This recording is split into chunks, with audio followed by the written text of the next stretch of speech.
bad. Good. Welcome, everyone, to Season 5, Episode 147 of the Premier Pod. I'm your host, Yash Bika, joined by my co-host, Tyler Chan. In this episode, we have the recap, or not even the recap, our commentary on the Liverpool-Manchester United Premier League match, the Premier Pod Derby, as we like to call it or label it as. And we were just talking, we'll go obviously more in detail about the Derby, but like we were just talking, ever since we started this podcast, Manchester United have never actually beaten Liverpool in the Premier League since we started doing the podcast, which we started it in 2018, Yeah, or was that 2019? 2018 of Yeah, the fall. 2018. Yeah. It's been so long now. 2018 we started it, and Manchester United have only beaten Liverpool once, which was in the FA Cup in that COVID year. And we talked about it then, but in terms of the Premier League, it's really been 4 years since the last time they beat them. And yeah, first time we're doing this podcast where Manchester United somehow got the leg up on them. But we'll go obviously more in detail in there. But we wanted to mention, first of all, if you notice, if you watched our preview episode for Season 5, you're probably wondering why we haven't been uploading for the past, 3 weeks. But Tyler and I both talked about it.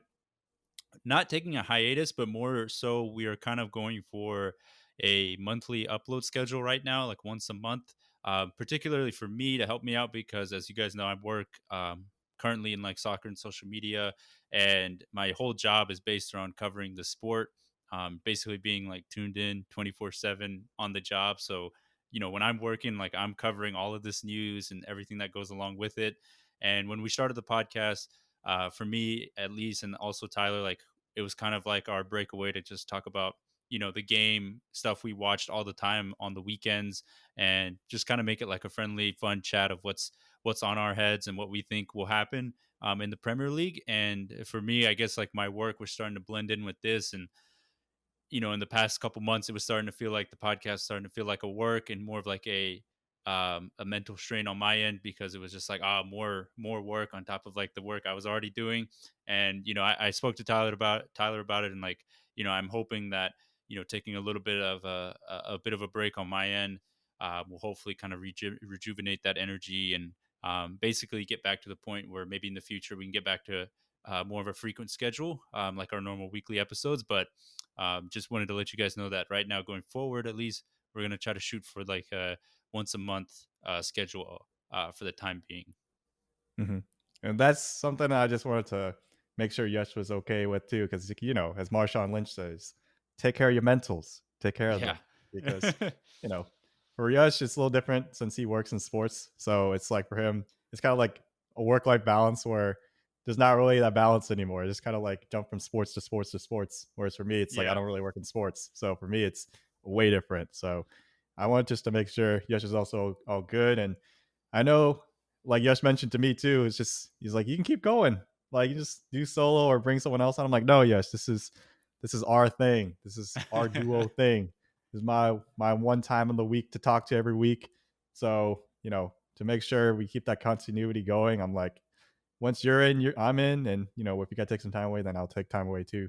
No pressure, no nothing, and we'll take some time to get into any topics though during like these next few months that really kind of interest us. So like the Premier Pod Derby is like we had to come back for this one. Like this one, it's Manchester United versus Liverpool. We had to come back. World Cup will definitely come back, and also just throughout the season, there's gonna be a lot of news. Champions League's coming through again, and just throughout the rest of this Premier League season, there's gonna be big topics, and we'll cover those from month to month until the time being. But in the meantime, we're gonna make sure everyone's all good to go, and we're both feeling good. So no pressure, no worries.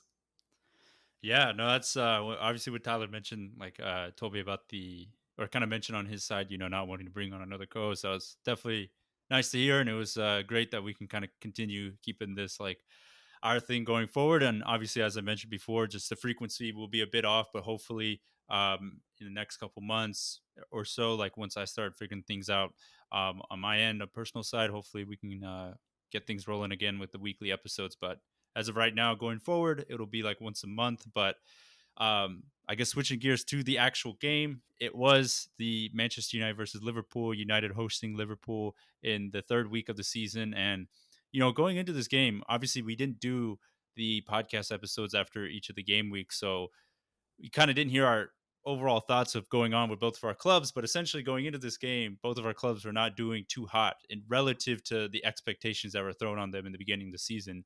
Obviously, Manchester United were in full rebuild mode, so you thought that with games against Brighton and Brentford, they could at least pick up two, not I wouldn't say easy wins, but two wins to kind of the morale is there, like with the new manager bounce. But unfortunately, it didn't happen. They lost the first game, and then they got blasted by Brentford 4-0. And then Liverpool, supposed to be title contenders with Manchester City, and they started off the season with a draw against Fulham, and then they drew. Was it against Crystal Newcastle? Palace. Crystal Yeah, Palace, Crystal yes. Palace. Crystal Palace, and then going into Ooh. this game, they only picked up 2 points out of two games, while City have picked up 2 wins out of two, and so have Arsenal. Um, so relative to the expectation of both clubs, not coming in too hot. Liverpool are dealing with injuries, Manchester United dealing with a confidence problem. But this game was crazy, man. I saw Eric Ten Hag's lineup. He dropped Harry Maguire, the captain, dropped Cristiano Ronaldo, made Bruno Fernandes the captain, and played with a front three of Anthony Alenga, Marcus Rashford, and Jadon Sancho to start the game, and Bruno as like kind of the number 10. And it Mhm. was really good. And then we saw Yeah. Lissandro He Martinez and Rafa he dropped Varane. McSauce, like Yeah.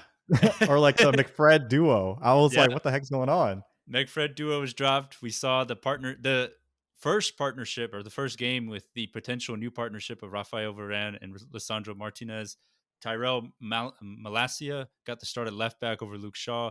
Casemiro was unveiled. The new CDM signing for Manchester United was unveiled beginning of that game. Obviously, he wasn't eligible to play, but yeah, we saw something new. What we saw, I feel like the players finally did the bare minimum of pressing, working hard for the team, working hard for each other, communicating with each other, playing with like a bit of confidence. And I don't know what Ten Hag said or what he did, but it seems like he made a big gamble and it paid off because obviously they won 2-1. But it seemed like they were finally doing the basics again, something that pretty much at the second half or like the latter half of Ralph Ranierick's run as interim manager and the beginning two games under Eric Ten Hag, we didn't see the United team do. And I just think the way they set up was perfectly, I guess, the best way to kind of counterattack Liverpool because they went long. They stopped playing short passes. They knew like David De Gea's weakness with when it comes to playing out the back. They went long.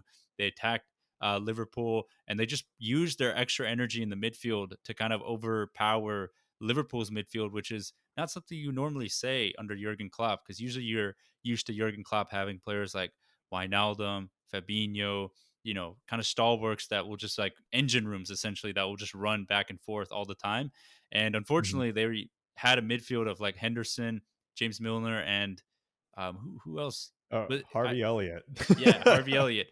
And unfortunately for Milner, at least, and Henderson, at least from what I saw from the Liverpool Twitter side, they're older, their legs are just not there anymore, so they can't run around, like It's wild rough. men all the time and just go for the press. And I think Manchester United took advantage of that, and with the young legs of Sancho, Rashford, and Alenga, it was just too much for the Liverpool midfield. And for the first goal, at least, man, Jadon Sancho, that was pure composure. Like that was just ice cold finish. And there was a lot of memes that came about with Virgil van Dijk after James Milner had slid to basically try to get the initial block on Jadon Sancho when he didn't Mhm. shoot.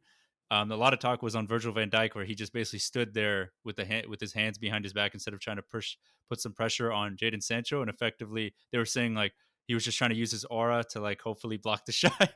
That Virgil van Dijk aura that for so many years he's been so good at. Like he's always just made the right decision and been so calm and collective. But it seemed like he was having a little bit of trouble that game just dealing with the United press, and it just seemed like as a whole Liverpool had it in just a really hard time just kind of unlocking this United defense and just unlocking how to stop Manchester United, which is odd because I just haven't seen that in so long. I think it's just also we were like as a Liverpool team or just even as a fan watching the game, Ten Hag changed the lineup so drastically that I feel like I wasn't expecting it. I didn't expect him to drop Harry Maguire, McFred, Ronaldo, and start some of these other players like Alonga, Sancho, and Rashford up top. Like that is something I would have suggested to do, but I thought there's certain players like Harry Maguire, Ronaldo, like they just can't be dropped. Like it's just always a thing that'll always be a weakness of Manchester United. That it's just like, all right, it's just their thing. for some reason they'll always play him. But Ten Hag actually he kind of bamboozled everyone. Is like, I'm gonna do what everyone's saying to do and actually drop all of them to the bench, and it worked out. And Liverpool, I will say, in the past few games starting the season, it's been really rough. They started off really slowly, and it's kind of continuing on from the previous season where they're letting everyone score the first goal first. And I believe it's Yeah. 7 games in a row now where they conceded the first goal. And I think it's just a bit of, I don't know if it's just burnout or just maybe just lackadaisical play, but I do know there's a lot of injuries on this team. That's why James Milner, the fourth string center mid, was playing. Like, if you want to go down the injury list, you just go through like Diogo Jota, Curtis Jones, Thiago. Fabinho technically was a little injured, but he came on in the second half.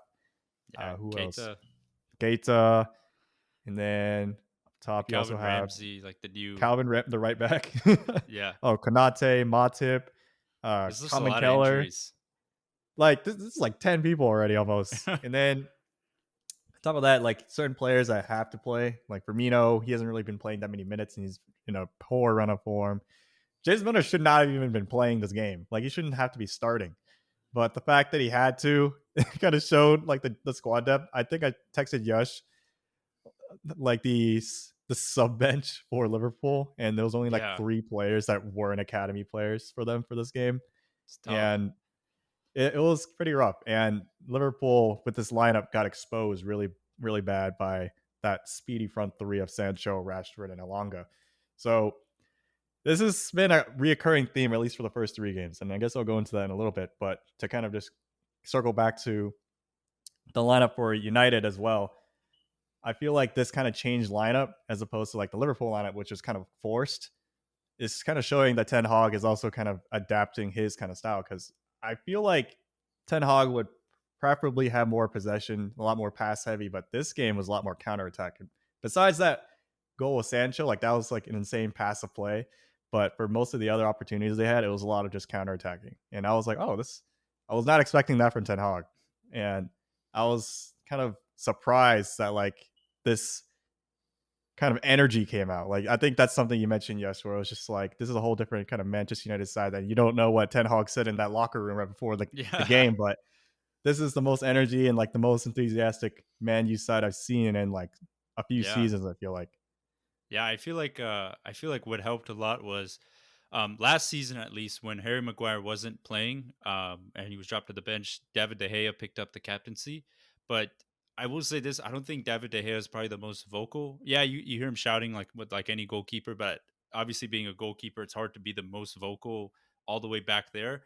And I think what made kind of like a lot of that energy come out was possibly giving the captaincy to Bruno Fernandes, because say what you want about him, he's one of those players that if you have him on your team you love him, if he's not on your team you hate him, that type of mentality, that meme of like when you do the x-ray, he's got that dog in him.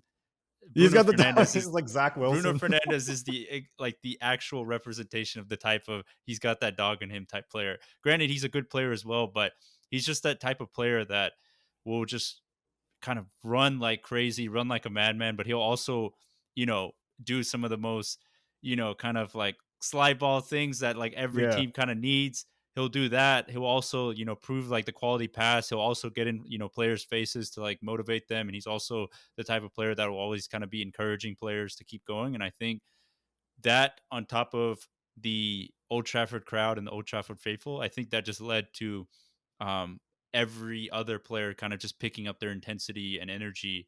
And when you see players like Lissandro Martinez, who, given his height, would like 5'9", and he's like winning 5'9". headers and he's winning, one-on-one duels. Then you have Rafael Varane, who's winning his duels. You see Tyrone Malacia, who's like running down the wing and just being, just not giving the wingers any space for Liverpool. When you see that, it's just like I feel like that infectious energy just kind of rubs off on everyone. And this being a home game at Old Trafford, you just kind of felt like Old Trafford woke up again and was just kind of being like that extra 12th man that, Anfield is always like under Jurgen Klopp. And I think that also played into a role of like motivating the players and getting them going again, because even players like Diego Dallo, who has had a very poor start to the season, actually played pretty well today, or pretty Mhm. well on Monday against Liverpool. So it was a lot. And I think, obviously having a Casemiro unveiled in front of Old Trafford also lifted up the crowd spirits as well. So I think there was just a lot of factors to it, and I think had Ronaldo started, I don't think we would have gotten the same energy because I will say when Ronaldo doesn't start, you see with the players they have like a little bit more freedom to kind of pass the ball around and just pass it to who's open rather than when Ronaldo's starting. Obviously, when Ronaldo's starting, you're kind of like left to this idea of like, oh, let's just try to force feed the ball to him because if we don't give him the ball, then he might get a little, he might start shouting or something like that, or you just want to force feed him the ball because he's Ronaldo and you'll expect him to do something great. And it was nice to see that Bruno was kind of given like that freedom to kind of do what he does. And I feel like this was probably Bruno's best game and probably a long time actually because it just kind of gave him that freedom again. And yeah, I just think there was a lot of factors to it. Eric Ten Hag made some big decisions, and I think they actually paid off. And Marcus Rashford, wanted to quickly point him out. He's been a player that's been struggling a lot since last season, especially since the Mhm. Euros. And the first two games, he wasn't performing too hot. And I know there's been a lot of chatter about him potentially uh, getting a Going to move to PSG. PSG.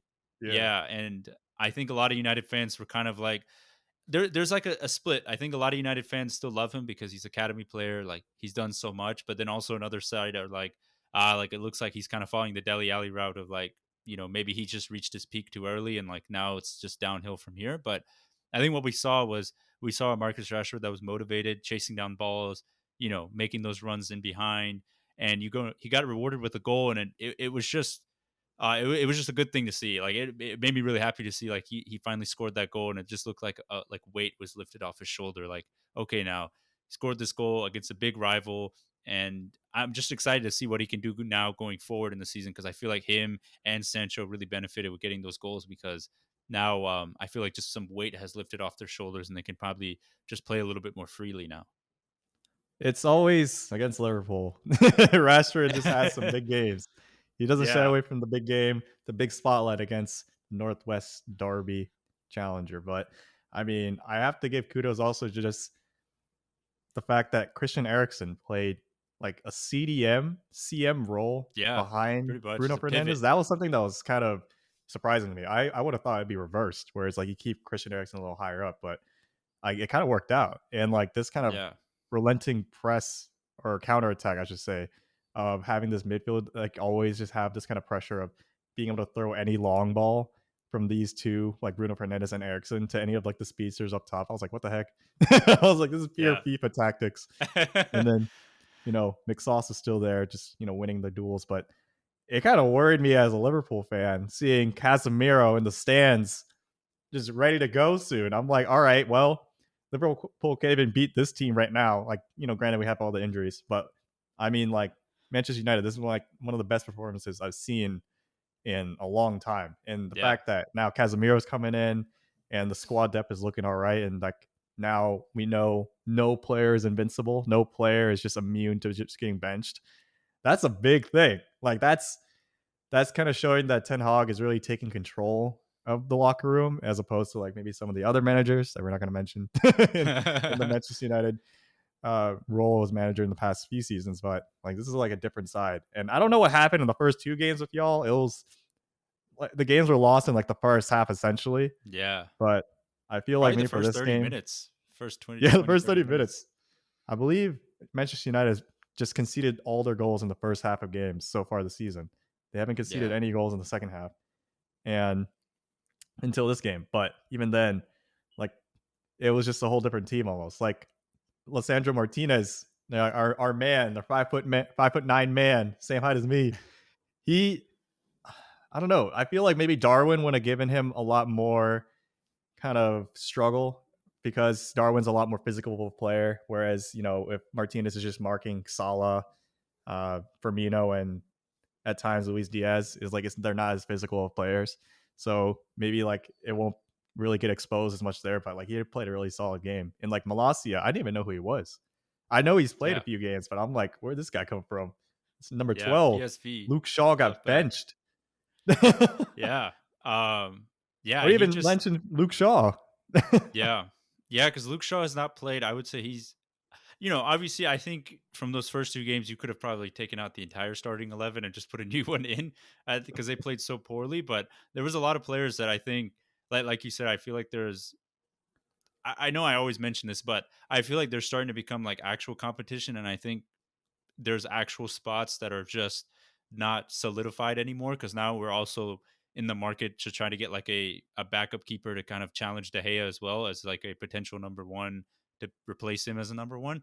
And I feel like now with under Ten Hag, he obviously has a long term vision of how he wants to play, but he also is coming in as a new manager, so he doesn't have any loyalties to per se any of these Oh, players that kind of came in. So who knows, what's going to happen with Harry Maguire or Cristiano Ronaldo, but I think it does make a big statement that, hey, he dropped them and they won, they won their game against their biggest rival. Had they not won this game and it was a really bad performance, and let's say Liverpool just like mopped the floor on them, I feel like he would have probably been not in big trouble. Obviously, he's not going to get fired, but I feel like that would cause a lot of locker room distress. But as they always say, like winning kind of cures any type of like mutiny. And I think not to say there was mutiny growing. I will say that the fact that he dropped those players, those big players that kind of have kind of been like a staple of the United lineup for the past 2 seasons, dropped them and they still won and probably put their best performance of the season. I think it's a really good showing going forward that, hey, if you're playing badly, you can be easily replaced. And I think that's kind of a good fear to have almost for a squad that wants to go out and win, win multiple matches and just have a good season. Is that you kind of need that quality to know that, hey, if you're playing poorly, you can get benched for a game, or someone else can kind of take your place until you get your form back or until you start figuring things out again.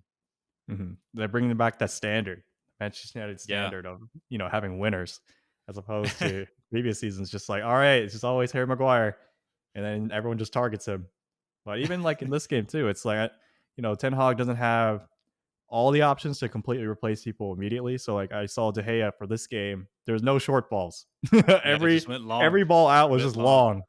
It was Yeah. like he definitely got roasted in practice or after the game. It was just like, all right, you can't do a short pass for your life. You're gonna have to do long balls only, and it worked. Yeah. Like all these like Yeah. little things are just like, Ten Hag. I guess he's not giving any cookie cutter answers or really beating around the bush. He's being very straightforward. He's like, De Gea, you can't pass.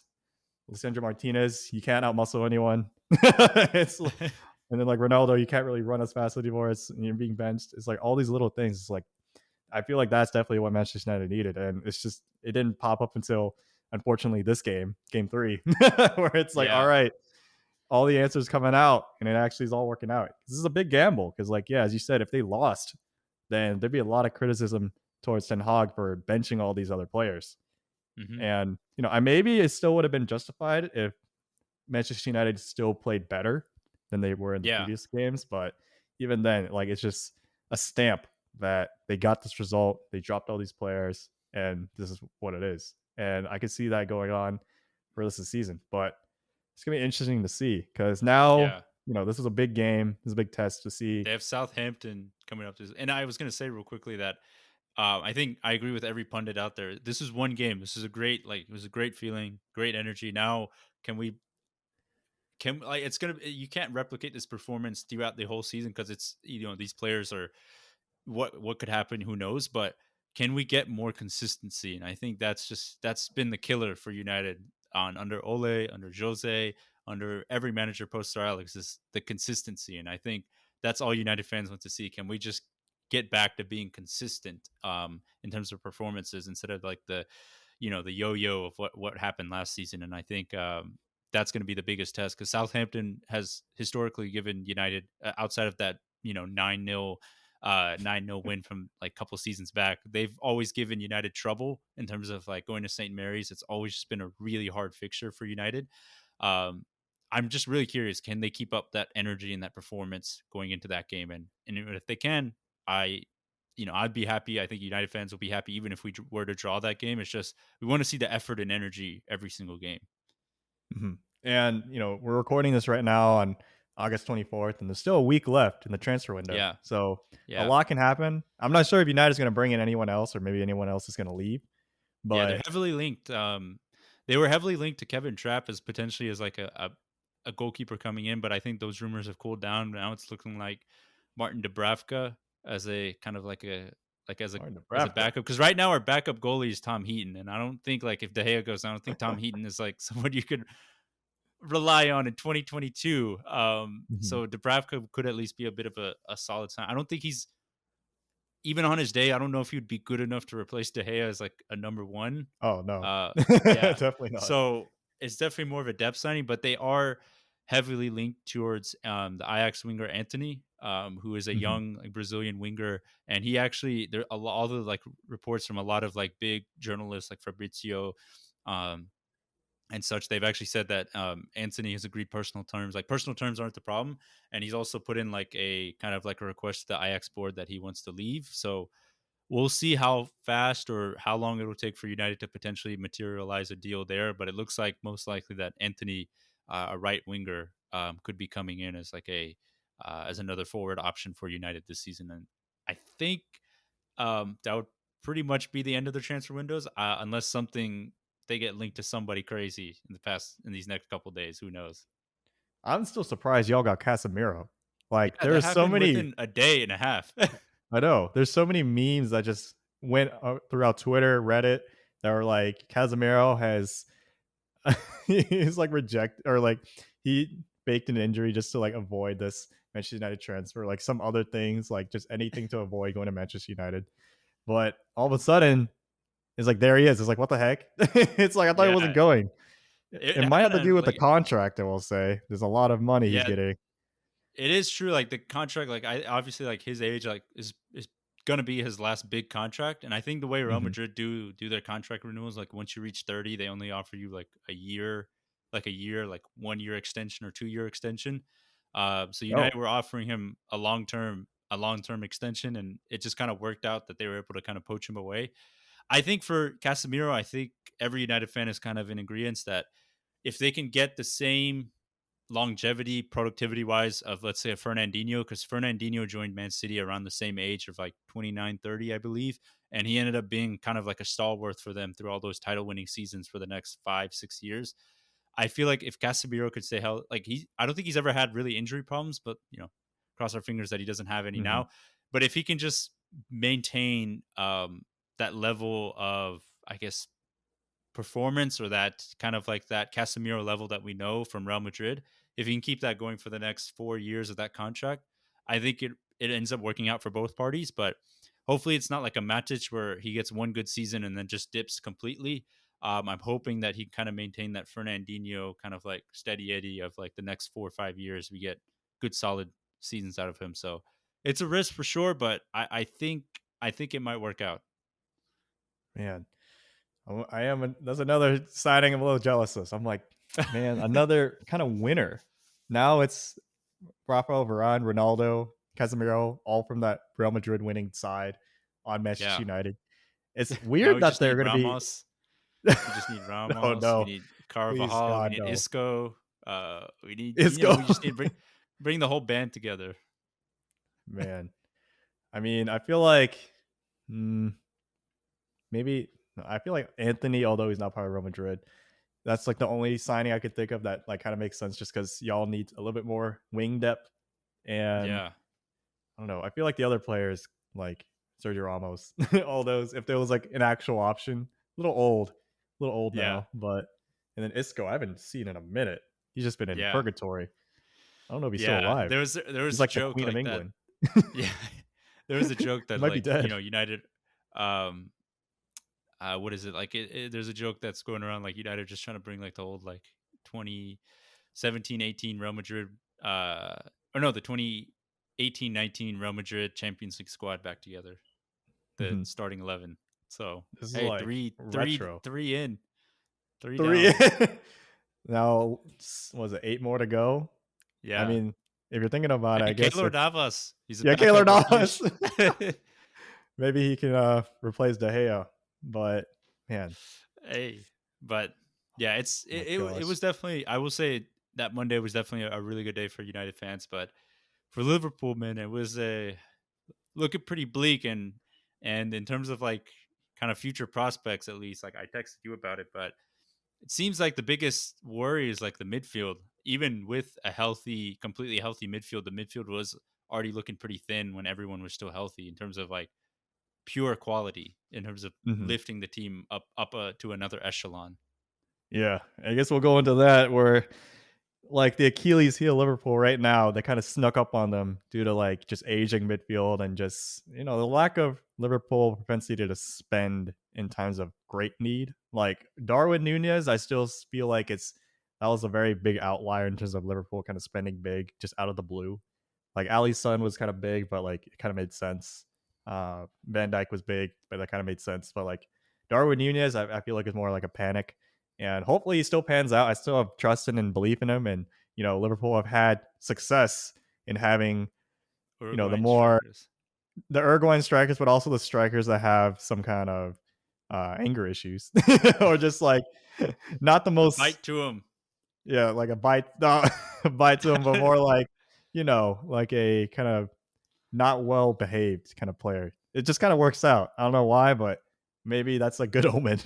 But it definitely hurt us for this game because we needed that squad depth. And I guess if you go into the rest of the midfield, oh man, there's this kind of meme that's been going around that kind of compixelates everything that's going on in Liverpool. It's like there's the perfect if there was like a perfect midfielder that could solve all Liverpool's problems, it'd just be like Jeremy Clarkson from Top Gear, just saying like, "Oh, 13 quid. Oh, I'm not paying that." It's like there's no way. It's like even if it was like worth it and not too expensive, I feel like Liverpool, I'm not sure if Klopp just has a lot of trust in his players and like he has this amount of loyalty where it's like he doesn't want to bring in another player and maybe disrupt what's going on in the locker room. Or Hmm. he just thinks in the back of his head, it's like, well, all these players are injured. They're going to eventually come back and then someone's going to get benched and be unhappy. And, it's just like a period of time just to wait out. But, the standard that Liverpool has set in the past several seasons is like you can't be dropping this many points. And like, as a lot of pundits have also said, other seasons, if this was Hmm. any other decade, it'd be kind of normal to drop points here and there. I think this is the first time Liverpool dropped points in 2022 in the league. They lost the Yeah. Champions League final and things like that, but they rarely lose games in general. And for them to lose this game, although it was a big game, it's very rare. And they get just getting bombarded by criticisms and pundits and everything like that. But I still think it's not a time to panic. It's like you have to kind of think about the whole situation, about what's going on, of just the amount of squad depth they have and like the lack of it. But in terms of the long term, I think they can bounce back. But it is a cause for concern though, where it's like, if this happened now, it could probably happen again at some other point in the season. Yeah. And losing Maybe for certain another players, position group. yeah, maybe for another position group, like we saw with like the center backs and defenders Hmm. like 2 seasons ago, where we're literally playing Reese Williams and Nat Yeah. Phillips for like our last several games of the season. And it's happening again with the midfield. I don't know what's going on, but I feel like Liverpool hasn't really learned their lesson yet. Maybe if it's there's only a week left in the transfer window and they don't want to do any panic buys here, it could be kind of that situation. Is like, we'll just wait it out and see what happens.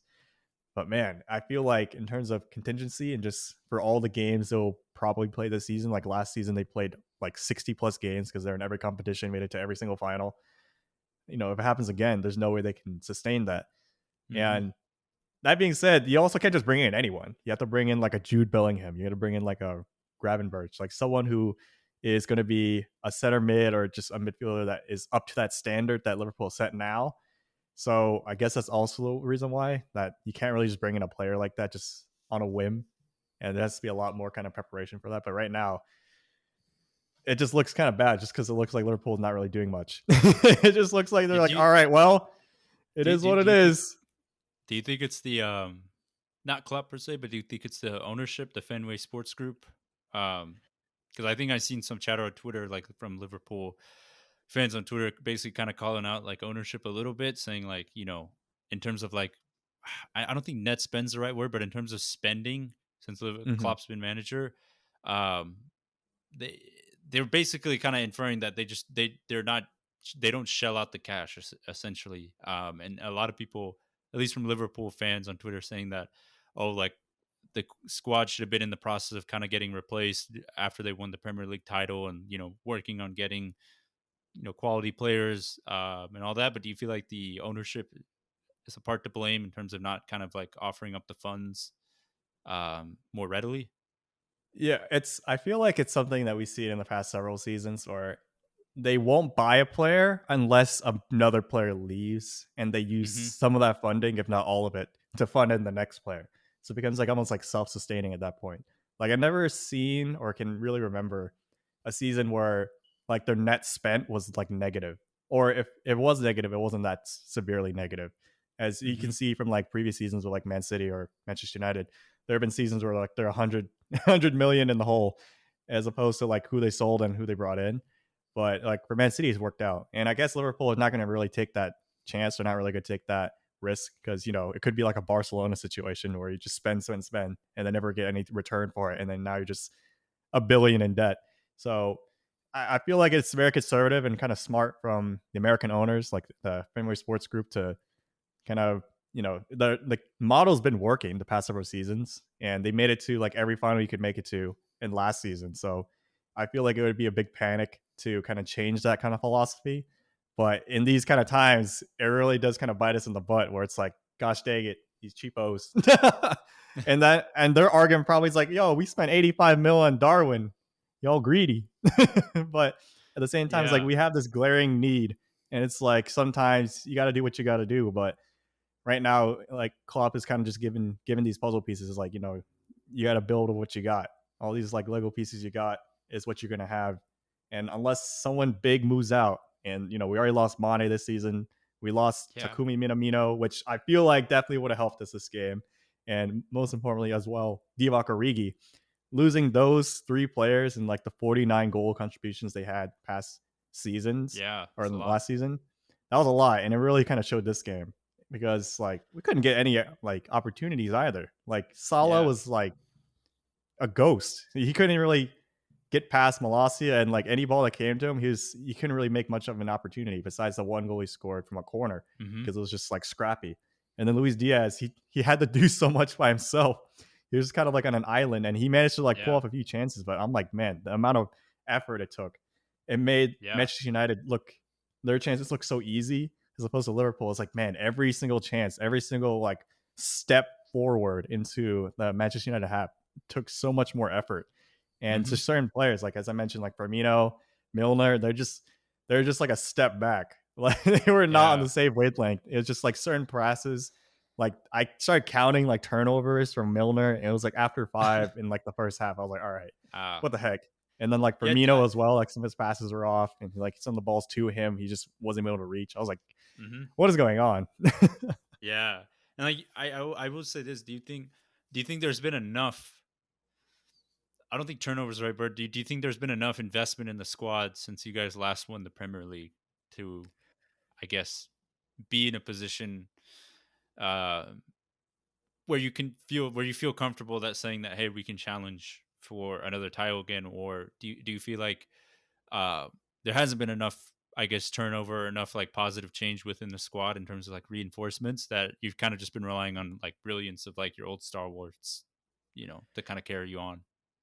I think it's a little bit of both. Where I feel like, given that Liverpool finished second last season with Hmm. just like a few points behind Man City, I think everything has been done right. It's just right now, this point of the season, this new season, it's looking like there's so much wrong, but everyone is kind of just pointing at like these kind of small sample sizes of this season, whereas like last season, it looked like everything was right. It's like, oh, this is like one of the best seasons ever of all time. Like I think we had like a Yeah. conversation almost too, where it's just about, is this like one of the best teams in the decade? And now Hmm.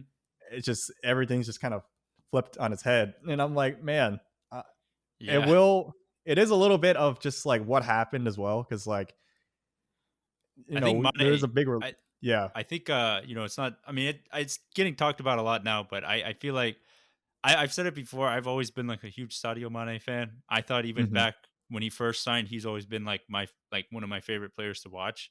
And Hmm. yeah, he had a couple of dips maybe like 2 seasons ago, but like I feel like there's not enough conversation on man. Like he was really influential in that front three. Like Yeah, arguably just as influential as Mo Salah. Maybe didn't get like all the goals as Mo Salah, but like he did a lot.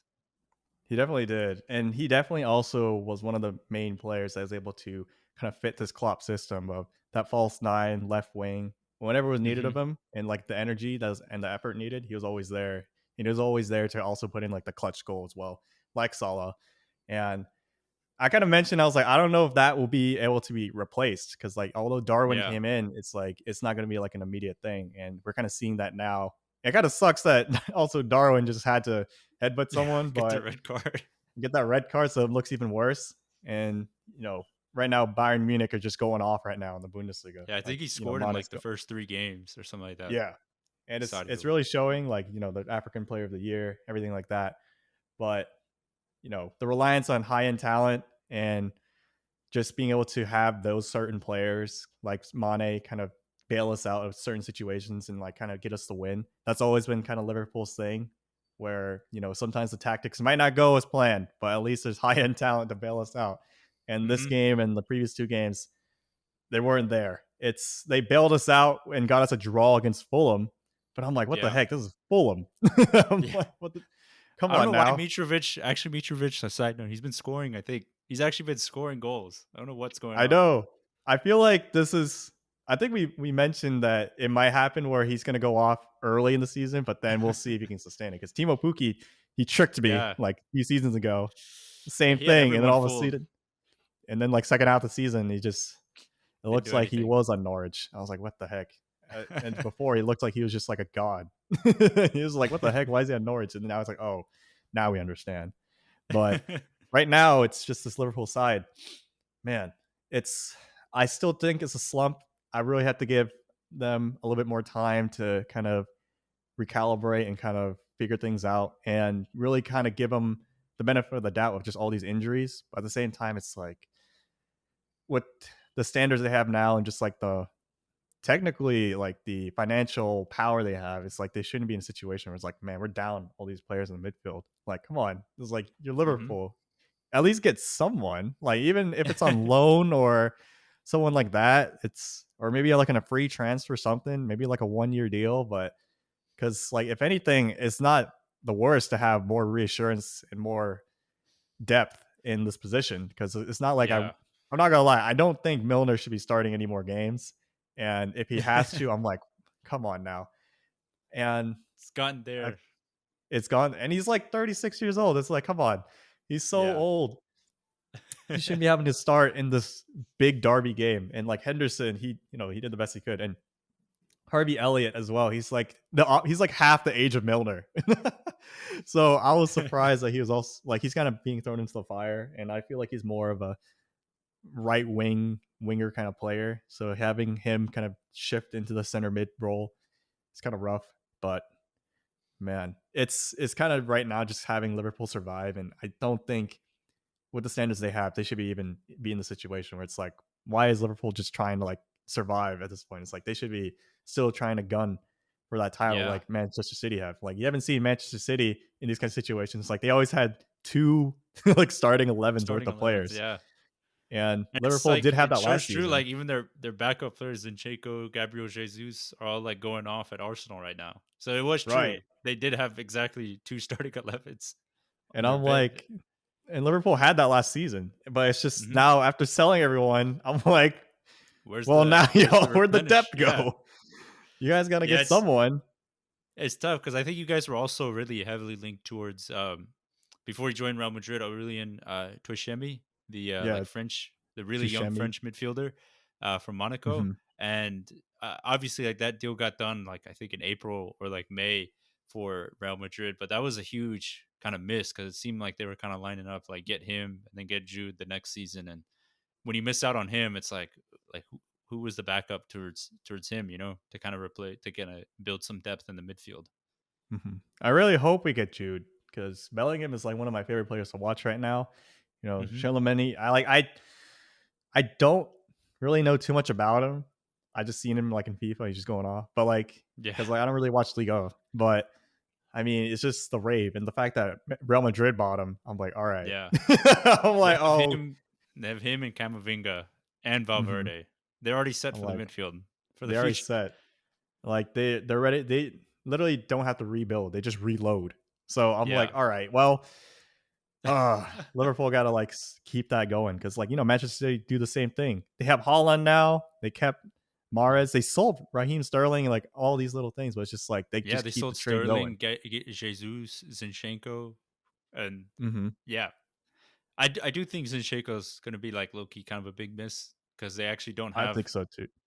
yeah, they don't actually have a Yeah. lot of depth in the fullback position. So one injury, they're like they're done so. Or not done so, but they're like they're struggling a bit. Because like, besides Joao Cancelo, who was originally a right back, who's now their left Yeah, back who's where's somehow. number 7 for some reason. That still Mm, throws me off. I'm still the purist who's yeah. like, the number 7 needs to be like a winger or attacker. Yeah. But, like, I guess Nathan Ake could play left back. I don't know. That's just so random to me. I'm like, gosh dang. Oh, speaking of that though, it does kind of pull me into like this other kind of point that I had with Cho, like our good friend of the pod, Cho, the armchair Mhm. manager, Arsenal fan. He's Yeah. going off right now with Arsenal, but um, I was talking to him about the defense, the Liverpool defense. He's been raving to me about Saliba, and like he's like, can't compare him to Van Dyke. I'm like, yeah, not right now. But I will say also like Trent Alexander Arnold kind of getting beat out a lot on that right back position, and that's kind of been a criticism that's been going on for the past several seasons. Yeah. But and I I feel have like been with the seeing that too. yeah, and the squad depth that's been going on, it's just kind of rough. And like I specifically remember in that first game against Mitrovic, he was the one who lost the header to Mitrovic. Like he didn't even challenge him. Mhm. I was like, what the heck? Yeah. But in this game, like he didn't really do too hot at right back too Yeah, like against Rashford. Longa and Yeah, Rashford. right. Like when Martial came on, Rashford kind of gave him a couple runs. So I was like, why not move him to center mid and then push out Hey, like that's Gomez or something to right back? I got yeah. roasted for doing a Gareth Southgate move from Cho, but I'm like, at this point, we kind of need He it. has And he there's has all the offensive qualities to play in the midfield. yeah, and he's kind of struggling in defense. It's like, why not just put him in center mid? Why not let it fly? I feel like I'd take that over Milner right now, and then like push out Joe Gomez to the right, bring in even a Nat Phillips or it's just something like that, like or even Fabinho Yeah. if he can play center back for a little bit. But Mhm. I feel like that could be worth a shot. And for Trent Alexander Arnold, there was in the Crystal Palace game when Liverpool were just guns blazing. They had a formation where it was just like Trent Alexander Arnold after Darwin got sent off, he just got put in like the center of the field and he just did whatever he wanted. It was like an Ozil type kind of position where it was just like a 4-4 Trent Alexander Arnold up top. It was like it Yeah. was something that I Let him saw on play. Twitter that was like, what the heck? Yeah, just let him Mhm. play. And it kind of worked out. It was a little different and I feel like Yeah, it might be worth a you shot. you've been mentioning the Alexander Arnold midfield thing for a while now. This isn't like a new topic. Like you've kind of like low key brought it up, not for like Liverpool, but for the England setup like a couple seasons ago. Because Um, like he has all the statistical qualities of like a Kevin De Bruyne. It's just yeah, he's doing it all from right back. I'm like, what yeah, happens if you just put him at center mid? Although yeah. it does kind of mess up the shape with the Liverpool side because he does push out really far right and kind of brings that kind of width to the team. Whereas you move him center mid, then he's more central, and someone else is gonna have to do that width for him. But I've seen Joe Gomez send in some bangers of some crosses every once in a while. It might not be the quality of Trent, but this still will do. And I feel like maybe this will be better, but like kind of doing this kind of switch up. But it works on paper, but in real life maybe it won't. But it's just Hmm. something. It's just something different. Yeah, And I something feel to like think that's the about. kind of theme with Liverpool, where it's like we've tried so many other things with this kind of depleted midfield. Is like maybe trying something different might work, but we'll see. Klopp definitely is the smarter man. He's literally in the in the getting paid the big bucks to make these big decisions. But you Yeah. never know. It's just one of those questions like, why not ever try that? I don't Hmm. know. Just something to throw out there. Yeah, it's definitely been interesting. I will say that I think a lot of people were making jokes about like how United started the season they're going to get relegated. Like obviously they're not going to get relegated.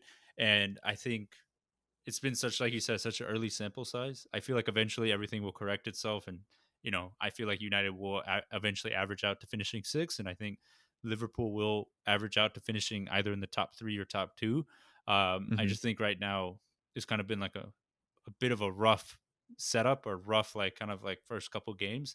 But it'll be interesting because I did see a stat apparently like Klopp is now entering his 7th season at Liverpool and Oh apparently yeah. Yep. yeah, I know where like this is going. Klopp yeah, like when he was at Mainz, apparently in his 7th season, like he left, I think, early. Hmm. And then when he was at Dortmund, his seventh season, they failed to qualify for Champions League, or they finished seventh, and he left that season. And now he's now at Liverpool, seventh season. Not saying he's going to finish seventh and get fired or leave, but it's just interesting. I wonder if he's kind of running into the same problem he had at Dortmund, where he just kind of kept the same core around for so long that like there wasn't enough kind of like new freshness brought in to kind of change things up and spice things up again. And to kind of quickly also kind of mention for like the Mainz and Dortmund situation. I remember that last season in Dortmund too. I think they're almost facing relegation around winter time. Yeah, they were not doing too hot at all. I do remember Mhm. that. Like they were not And doing then well. I I think at Mainz, I don't know if it's either they didn't make promotion or they got relegated, something like that. It was something big where it was just like a breakdown. But oh gosh, if something bad happens for this season after he signed the extension, it's gonna be high key sad. But I don't think it's gonna happen. Like it's a lot different kind of situation. He's learned a lot from being a manager now for like basically like 20 seasons. I Yeah. think it'll be a much different kind of scenario. He has a much different kind of team. Although the Premier League is probably the toughest kind of task he's ever been dealt with, and also just like the level of competition and the expectations are so high, it's gonna be a little different. But at the beginning of the season, I remember he spoke to a reporter. He said the goal is always top four. It's not like winning the title or anything. It's just top four. So I think having the expectation, you kind of set it low, and then if you win a title or something, then Hmm. you undersell, over deliver. And I feel like at least if he meets the Yeah. season, then it'll be a success. And I feel like given that kind of omen, the 7th season omen, and I feel like it's a little too early to panic and say, oh, if we get top four, it'll be fine. I still think they should still be gunning for the title, still be gunning for Champions League finals and getting that trophy, because they Yeah. haven't been knocked out of any competitions domestically or in the European competition yet. And with the wild card that is the World Cup in the winter, we have no idea what's going to Mhm. happen after that. Like, for all we know, like Darwin can go off in the World Cup and then just have like an insane run of form in the second half of the season. Yeah. Or like Mo Salah might, like, since he's resting, he could just go off in the second half of the season too, just because like he gets a little bit extra rest, like LeBron James did in the bubble. But you never Yeah. know. So there's just so many factors left in the season, and I feel like I'm not gonna lie, I did panic a little bit during the games because I was like, oh my gosh, I haven't seen Liverpool win since like the Community Shield. And, I'm a little spoiled now where it's like I'm kind of used to seeing Liverpool do well. But just seeing the struggle against these certain teams and then the cherry on top to see him lose in the Premier Pod Derby, I was like, I don't know if it's time to panic, but I am feeling a little sad. But Yeah, now a you few days have forgot you passed. forgot the struggle. I forgot the struggle. It's like, man, remember where you're from. And this is like the exact same start they had in 2012. And I'm like, all right, I remember this pain. It's like, gosh dang it. It sucks to see, but it's bound to happen eventually. And I Mhm. think what kind of gives it even more kind of a significance, kind of multiplier effect of it being more painful, is just like the expectations are so high that you just weren't expecting Yeah. something like this to happen. When all the expectations were them to compete with Man City, rarely drop any points. They only dropped 10 points, or points in 10 games, and they now dropped points in 3 games in a row. The first three, Yeah. like the margin of error at this point is like So it's small. unrealistic to say they're gonna win out the rest of the season. But now it's like, all right, they definitely probably aren't gonna do as well as last season. But man, hopefully their stand to still rise up, because as you saw with Milner on the pitch, like roasting Van Dyke, it was like, what is going on with the team? We need someone out there like a Bruno Fernandez and just out there just yelling at players like, what is going on? What are you doing? Remember who you are. Because Van Dyke Hmm. had one of the worst games I've seen in a minute from him. Yeah. And Milner, although he had a terrible game too, at least he was out there yelling at everyone to kind of get their heads back in the game, because that was also a very flat start from a Liverpool side, and that flat start has been an occurring thing, as I mentioned, in the past 7 games in the Premier League. Hmm. So I'm like, oh, we'll see. So my hope It's for tough. Liverpool is like Manchester United. It's hopefully the next game will be better, and then for Yeah. Manchester United, it's just to continue on what's going on now. But for Liverpool, it's just bounce out of this, because Yeah. I think slumps happen, but this is just. This is rough. Yeah, I think they'll be. I think ultimately they'll be fine. And plus, like losing to a rival, I think that if anything will get your like kind of like the thing going for like the players and the coach. I think losing to a Hmm. big rival like that, I feel like that would just get the motivation going again. So maybe they can find their mojo or groove, or maybe try out new formations, some new players come in, or they tweak some things. And I think ultimately they'll be fine because I they've think so been fine too. for so long. It's just like right now, it's kind of like early season narratives of like what's going on. So I think it's just one of those early season things. Like when you start slow, everyone's gonna panic, but you just gotta essentially just do what you normally do, and then it should eventually correct itself, and you'll be back to like the median again. I hope Yeah, so, and I think so. But yeah, I will also mention I had a few texts from a few friends that are Manchester United fans from, my soccer team and like a few folks from home. And it wasn't like anything like bad or negative. It's just like it was just all like we needed this win more than y'all. You don't understand. I'm like, no, I understand. It's okay. And for a rivalry, this is a low key roast, but it's just like it's gotta be equals at some point. You gotta win some, you gotta lose some. And it's like about time you actually got one. And I'm yes, like, it's been a long finally. time coming, as you mentioned at the beginning of the pod. It's since the beginning of this entire series of us making podcasts, Yosh has never been able to, to say Manchester United won one, at least in the league. But not to happen. And I got to give kudos to Yosh's team because they played well. This is one of the best sides I've seen him play in a few seasons, and it was a well-deserved victory. But I like to ask you, Yosh, how you feeling though? It's like you feeling hopeful? You feeling like it's just like a one-time thing, or how you feeling for like the next rest of the season? Because the expectation, at least for us two, was them to get six. How are you feeling about that from here? Yeah, I still think they'll probably finish sixth. I just think like the five teams above them are a bit stronger. Although Chelsea look a little bit weird right now. I'm not gonna lie. Yeah. Oh yeah. You know, they look. Yeah, we're not gonna go into them, but like they just like out from the outset, they look a little bit shaky. In terms of their top four secure. But I feel hopeful. I think this game helped a lot, and it was so great to beat a rival again, like beat a major rival that like pretty much every United fan like woke up Tuesday just with a big smile on their face again because it was like, man, I haven't felt this in forever, and I think we'll be fine. I think we'll see a lot of good moments, and there might be some downfalls here and there, but I'm excited again. I think the first two seasons, the first two games at least had us worried, but I think with some new recruitment coming in and yeah, just some new recruitment coming in, I think it will help a lot. And players starting to find and regain their confidence, and hopefully we figure out this Ronaldo situation. And I feel hopeful. I feel hopeful at least for the this coming year and seeing what will happen with the season. Hmm. And I feel like that theme, it really only takes one game. They're gonna change Yeah, everything.